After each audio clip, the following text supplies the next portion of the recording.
Halo semuanya, perkenalkan saya Fazri Ahmad Abdillah, mahasiswa Prodi Ilmu Komunikasi angkatan 2020. Di sini saya akan menceritakan kepada kalian pengalaman saya selama duduk di bangku SMA.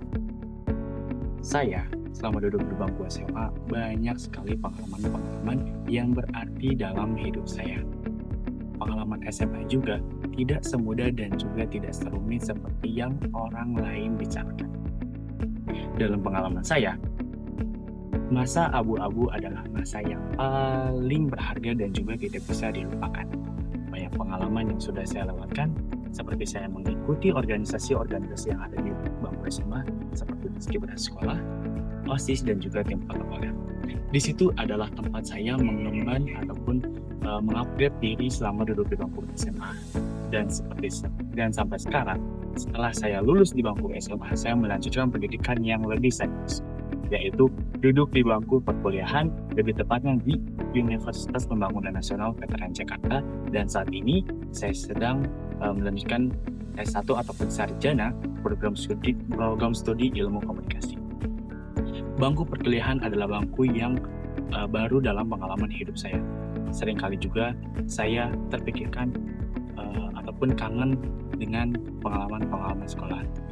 Namun, untuk mengatasi permasalahan tersebut, saya bersama teman-teman baru yang ada di dunia perkuliahan memutuskan untuk bermain bersama ataupun mencari solusi lain agar saya tidak terjerumus ataupun tidak terpikirkan terlalu berat tentang pengalaman SMA seperti itu.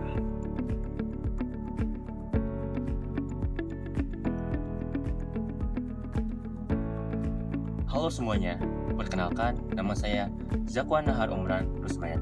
Saya adalah seorang mahasiswa di Ilmu Komunikasi Universitas Pembangunan Nasional Jakarta, sarjana 1. Dalam kesempatan kali ini, saya akan menceritakan tentang pengalaman saya di sekolah menengah atas, yang dimana menurut saya pribadi, sekolah menengah atas itu adalah sebuah pengalaman yang sangat luar biasa, lucu, menyedihkan, dan bahkan seru sekali.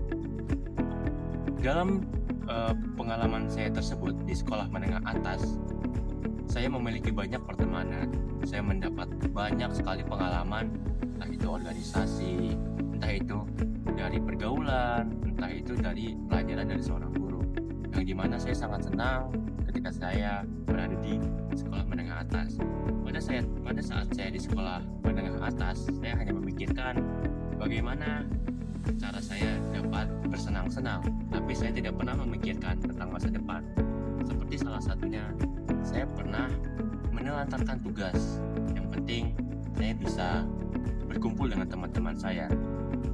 Dan pada saat saya memasuki sebuah organisasi juga, saya pernah berseteru dengan seorang teman saya, yang dimana saya pernah membuat mereka menangis karena mereka tidak mau mendengarkan ide saya. Sehingga saya agak berseteru dengan mereka dan akhirnya saya melakukan kesalahan dan membuat orang tersebut menangis. Persamaan dari permasalahan kita berdua yang kita hadapi adalah bagaimana kita tidak dapat move on dari kenangan sekolah menengah atas, yang dimana masa itu adalah masa bahagia dari kita berdua. Tapi kita harus tetap move on walaupun bagaimana caranya, karena kita telah menemukan cara untuk melupakan hal tersebut. Cara tersebut adalah seperti yang pertama, kita harus mendapatkan teman baru dan juga pengalaman baru. Yang kedua, kita bisa mengikuti program-program yang ada di kampus sebagai pengganti kita selama duduk di bangku SMA. Dan juga yang terakhir, yaitu kita harus lebih aktif akan pengalaman-pengalaman yang baru. Dengan seperti itu, kita dapat mengupgrade diri lebih baik lagi dan bisa melupakan kenangan-kenangan selama duduk di bangku SMA. Terima kasih semuanya. See you.